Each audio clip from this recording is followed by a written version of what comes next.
গাড়িবহরটি রয়েছে সেটি বিজয় সরণি পার হয়ে মানিক মিয়া এভিনিউয়ের কাছাকাছি কিন্তু চলে এসেছে এবং এরই মধ্যে প্রস্তুত করা হয়েছে তার জন্য যে দক্ষিণ প্লাজার পাশে জানাজার যে অংশটি রয়েছে সেটি কিন্তু প্রস্তুত করা হয়েছে। আমরা সকাল থেকে দেখেছি অজস্র মানুষ, অসংখ্য মানুষ দলে দলে পায়ে হেঁটে এসেছেন এই দক্ষিণ প্লাজা অভিমুখে এবং বর্তমানে আপনারা হয়তো লক্ষ্য করতে পারছেন সেনাবাহিনী এবং আইন শৃঙ্খলা রক্ষা বাহিনী সেই প্রধানমন্ত্রী, সাবেক প্রধানমন্ত্রীকে, বিএনপির চেয়ারপারসনকে শেষবারের মতো বিদায় জানানোর জন্য কিন্তু প্রস্তুত রয়েছেন এবং সেনাবাহিনী একটি হিউম্যান চেইন তৈরি করে কিন্তু এরই মধ্যে সেই অসংখ্য মানুষকে একটি বেষ্টনীর ভেতরে রাখার চেষ্টা করছেন। আমরা দেখতে পাচ্ছি তাকে বহনকারী যে লাল সবুজের পতাকা মোড়া যে গাড়িটি আছে সেই গাড়িটি এরই মধ্যে বিজয় সরণি মোড় পেরিয়ে মানিক মিয়া এভিনিউ থেকে কিন্তু এখন অভিমুখে চলে যাচ্ছে এবং সেখান থেকে যদি বলি গত কয়েকদিন ধরে আমরা মানুষের উৎকণ্ঠা দেখেছি, শুধুমাত্র বিএনপির যে নেতাকর্মীরা রয়েছেন তাদের নয়, আমরা কিন্তু দেখেছি সাধারণ মানুষের উৎকণ্ঠা তাকে ঘিরে এবং সেই উৎকণ্ঠা থেকে আমরা দেখেছি সাধারণ শুধু মানুষ, বিএনপির শুধু নেতাকর্মীরা নয়, তাকে শেষ বিদায়ে তার অংশগ্রহণ করতে অসংখ্য মানুষ এসেছেন, সাধারণ জনগণ এসেছেন এবং তারেক রহমানকে বহনকারী যে লাল সবুজ বাসটি ছিল সেই বাসটিও কিন্তু তার মায়ের পেছন পেছন, অর্থাৎ রবীন্দ্রনাথের সেই কবিতার কথা যদি বলি, বীরপুরুষে যেমন মায়ের পালকির পাশে রাঙা ঘোড়া চড়ে পুত্র চলেছিলেন, ঠিক একইভাবে কিন্তু বিদেশ ঘুরে তারেক রহমান এসেছেন তার মাকে শেষ যাত্রায়। এবং সেই শেষ যাত্রার কথা যখন বলতে হয়, আমরা শুধুমাত্র সাধারণ মানুষকে যে লক্ষ্য করতে পেরেছি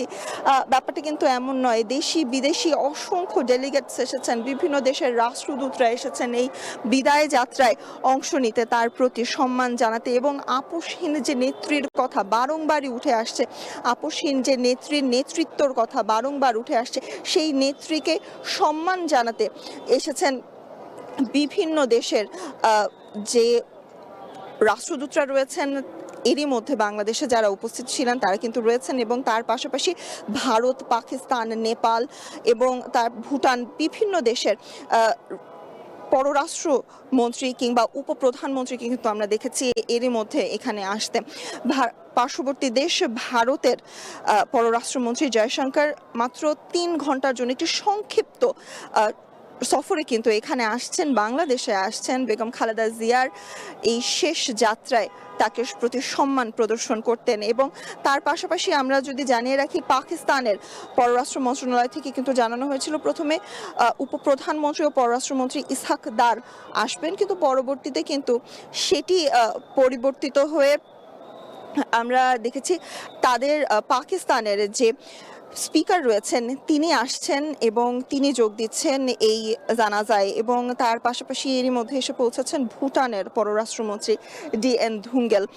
মালদ্বীপের প্রেসিডেন্টের বিশেষ দূত হিসেবে এসেছেন সেই দেশের মন্ত্রী ডক্টর আলী হায়দার আহমেদ, নেপালের পররাষ্ট্রমন্ত্রী বালানন্দা শর্মা এবং শ্রীলঙ্কার পররাষ্ট্রমন্ত্রী বিজিতা হেরাত ঢাকায় এই শেষ শ্রদ্ধায় অংশ নেবেন। অর্থাৎ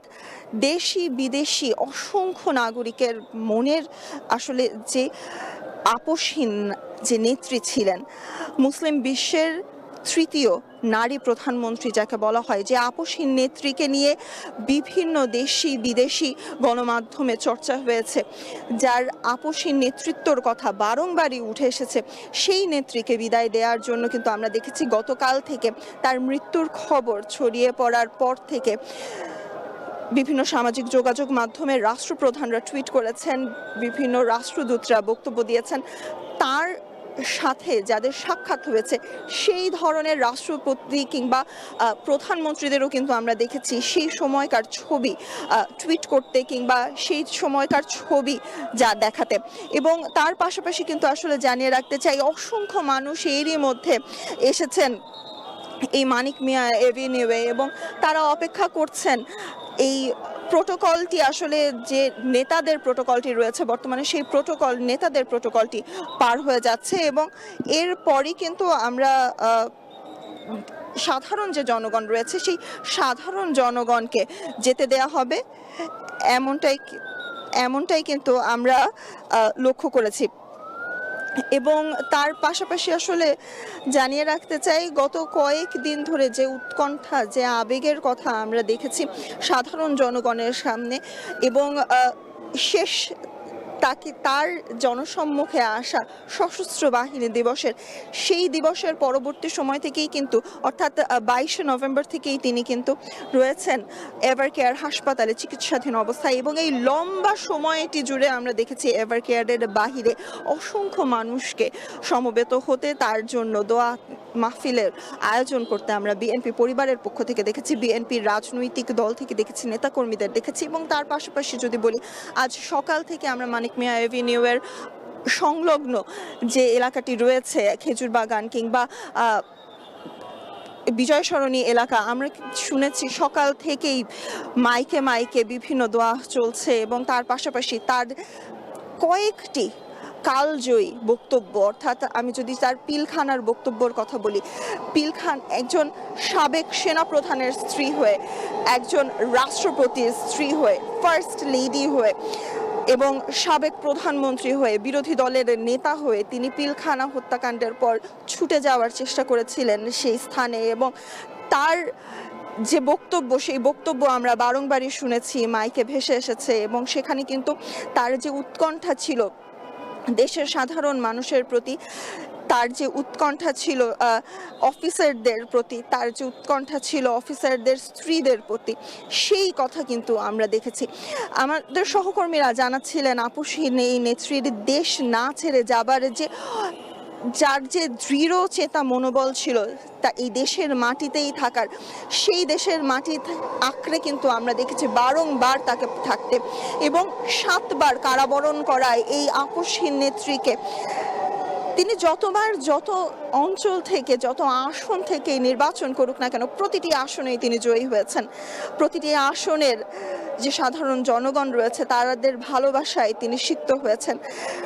এই ধরনের আপসহীন একজন মানুষ কিংবা এই ধরনের একজন কালজয়ী নেত্রীর যে ভালোবাসা, সেটি ফিরিয়ে দেওয়ার চেষ্টা করেছেন সাধারণ মানুষ, তার ভোটাররা। এবং তার সাথে আসলে জানিয়ে রাখতে চাই, এরশাদ বিরোধী আন্দোলন কিংবা রাজপথের আন্দোলন, তাকে আমরা বারংবারই দেখেছি সাধারণ এক গৃহবধূ থেকে, রাষ্ট্রপতির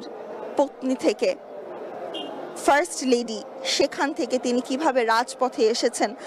দলকে টিকিয়ে রাখার জন্য। এবং বিএনপি পরিবারের পক্ষ থেকেও আমরা সকাল থেকেই দেখছি বিএনপির যে পতাকা রয়েছে, অর্থাৎ বিএনপির যে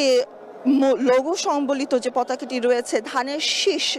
মার্কা নিয়ে কিন্তু অনেকে এসেছেন। সেই লাল সবুজের পতাকায় ধানের শীষ এর ছবি এঁকে অনেকে এসেছেন চাদর জড়িয়ে।